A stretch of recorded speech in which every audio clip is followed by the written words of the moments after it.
ಮಸೀದಿಯ ಹತ್ತಿರ ಯಾವ ಶೋಭಾಯಾತ್ರೆ ಬಂದಾಗ ಮಸೀದಿಯ ಒಳಗಿನಿಂದ ಮತ್ತು ಅಕ್ಕಪಕ್ಕದ ಮನೆಗಳಿಂದ ಶೋಭಾಯಾತ್ರೆ ಅಂದರೆ ಗಣೇಶೋತ್ಸವದ ವಿಸರ್ಜನಾ ಶೋಭಾಯಾತ್ರೆ ಮೇಲೆ ಮತಾಂಧ ಮುಸಲ್ಮಾನರು ಕಲ್ಲು ತೂರಾಟ ಮಾಡಿರ್ತಕ್ಕಂಥ ಘಟನೆ ಇಡೀ ರಾಜ್ಯಕ್ಕೆ ಈಗಾಗಲೇ ಗೊತ್ತಾಗಿದೆ. ಮತ್ತು ಕಲ್ಲು ತೂರಾಟ ಮಾತ್ರ ಅಲ್ಲ, ಅಲ್ಲಿ ಮಾಧ್ಯಮದವರು ಮತ್ತು ಅಲ್ಲಿರ್ತಕ್ಕಂಥ ನಮ್ಮ ಹಿಂದೂ ಕಾರ್ಯಕರ್ತರು ಕೊಟ್ಟಿರೋ ಮಾಹಿತಿ ಅಂತ ರಾಡ್ಗಳನ್ನು ಬೀಸಿದ್ದಾರೆ, ಕತ್ತಿಗಳನ್ನು ಬೀಸಿರ್ತಾರೆ ಅಂತಂತಾದರೆ ಅವರಿಗೆ ಪೋಷಣೆ ಕೊಡ್ತಾ ಇರ್ತಕ್ಕಂಥವ್ರು ಯಾರು? ಈ ಘಟನೆ ಕೇವಲ ಮದ್ದೂರಿಗೆ ಮಾತ್ರ ಸಂಬಂಧಪಟ್ಟಿದ್ದಲ್ಲ, ಇಡೀ ರಾಜ್ಯದಲ್ಲಿ ಇವತ್ತು 3-4 ವರ್ಷಗಳಿಂದ ಈ ರೀತಿ ದಾಂಧಲೆಯನ್ನು ಮಾಡ್ತಾ ಇದ್ದಾರೆ. ಕಳೆದ ವರ್ಷ ಇದೇ ಮಂಡ್ಯ ಜಿಲ್ಲೆ ನಾಗಮಂಗಲ ತಾಲೂಕಿನಲ್ಲೂ ಕೂಡ ಇದೇ ಗಣೇಶೋತ್ಸವದ ಮೆರವಣಿಗೆಯ ಮೇಲೆ ಕಲ್ಲು ತೂರಾಟ ಮಾಡಿರ್ತಕ್ಕಂಥ ಮತಾಂಧ ಮುಸಲ್ಮಾನರು ಇವತ್ತು ಮದ್ದೂರಿನಲ್ಲಿ ಈ ರೀತಿಯಾದಂಥ ಘಟನೆಯನ್ನು ಮಾಡ್ತಾ ಇದ್ದಾರೆ. ಮಂಡ್ಯ ಜಿಲ್ಲೆಯಲ್ಲಿ ಇತ್ತೀಚೆಗೆ ಹಿಂದುತ್ವದ ಒಂದಷ್ಟು ಅಲೆಯನ್ನು ನಾವೆಲ್ಲರೂ ಕೂಡ ನೋಡ್ತಾ ಇದ್ದೀವಿ. ಹಿಂದುತ್ವದ ಪರವಾಗಿ ಬರ್ತಾ ಇರ್ತಕ್ಕಂಥ ಹಿಂದೂ ಸಮಾಜವನ್ನು ನಾವೆಲ್ಲರೂ ಕೂಡ ನೋಡ್ತಾ ಇದ್ದೀವಿ.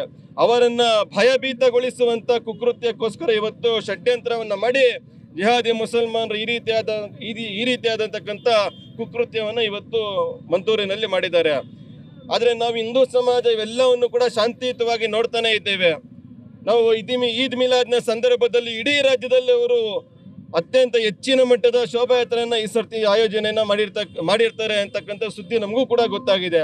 ಆದರೆ ಇಡೀ ರಾಜ್ಯದಲ್ಲಿ ಹಿಂದೂ ಸಮಾಜ ಒಂದೇ ಒಂದು ದಾಳಿಯನ್ನು, ಒಂದೇ ಒಂದು ವಿರೋಧವನ್ನು ಅದರ ವಿರುದ್ಧವಾಗಿ ನಾವು ಮಾಡಿಲ್ಲ ಅಂತಂದರೆ ಅವರಿಗೆ ಈ ನೆಲದಲ್ಲಿ ಇರ್ತಕ್ಕಂಥದ್ದಕ್ಕೆ ಅವಕಾಶವನ್ನು ನಾವು ಕೊಟ್ಟಿದ್ದೇವೆ. ಆದರೆ ಈ ನೆಲದ ಸಂಸ್ಕೃತಿ, ಈ ನೆಲದ ಸೈದ್ಧಾಂತಿಕ ಇಲ್ಲೇನೆ ಈ ನೆಲದ ಧಾರ್ಮಿಕ ಭಾವನೆಗಳಿಗೆ ಅವರು ಧಕ್ಕೆ ತರ್ತಾ ಇದ್ದಾರೆ ಅಂತಾದರೆ ಹಿಂದೂ ಸಮಾಜ ಎಲ್ಲಿಯವರೆಗೆ ಶಾಂತಿಯುತವಾಗಿ ಇರುತ್ತೆ ಅಲ್ಲಿಯವರೆಗೆ ಮಾತ್ರ ನಿಮ್ಗೆ ಈ ಒಂದು ದೌರ್ಜನ್ಯವನ್ನು ಮಾಡಲಿಕ್ಕೆ ಸಾಧ್ಯ ಆಗುತ್ತೆ.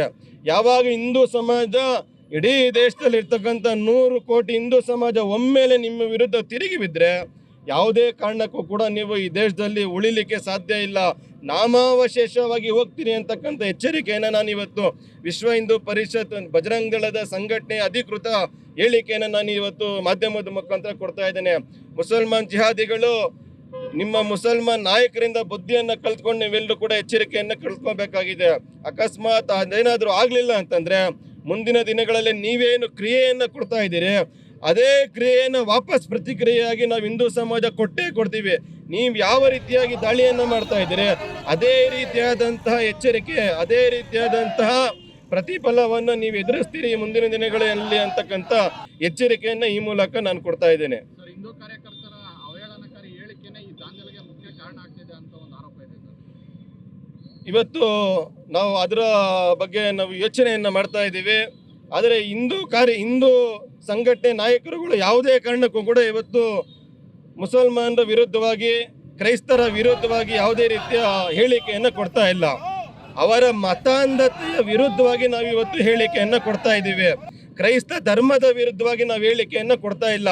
ಕ್ರೈಸ್ತರ ಮಿಷನರಿ ಕಾರ್ಯಕ್ರಮದ ವಿರುದ್ಧ ಅವರೇನು ಮತಾಂತರ ಮಾಡ್ತಾ ಇದ್ದಾರೆ ಅದರ ವಿರುದ್ಧವಾಗಿ ನಾವೆಲ್ಲರೂ ಕೂಡ ಮಾತಾಡ್ತಾ ಇದ್ದೀವಿ. ಗೋಹತ್ಯೆಯನ್ನು ಯಾರು ಮಾಡ್ತಾರೆ ಅವರ ವಿರುದ್ಧವಾಗಿ ಅತ್ಯಂತ ನೀಚ ಪದಗಳನ್ನೇ ನಾವು ಉಲ್ಲೇಖವನ್ನು ಮಾಡ್ತೀವಿ. ಯಾರು ಲವ್ ಜಿಹಾದನ್ನು ಮಾಡ್ತಾರೆ ಅವರ ವಿರುದ್ಧವಾಗಿ ಅವಶ್ಯವಾಗಿ ನಾವು ಕೆಟ್ಟ ಪದಗಳನ್ನು ಉಪಯೋಗ ಮಾಡೇ ಮಾಡ್ತೀವಿ ಅಂತಕ್ಕಂಥ ಸ್ಪಷ್ಟ ಎಚ್ಚರಿಕೆಯನ್ನು ಕೂಡ ಈ ಸಂದರ್ಭದಲ್ಲಿ ನಾನು ಕೊಡ್ತಾ ಇದ್ದೇನೆ.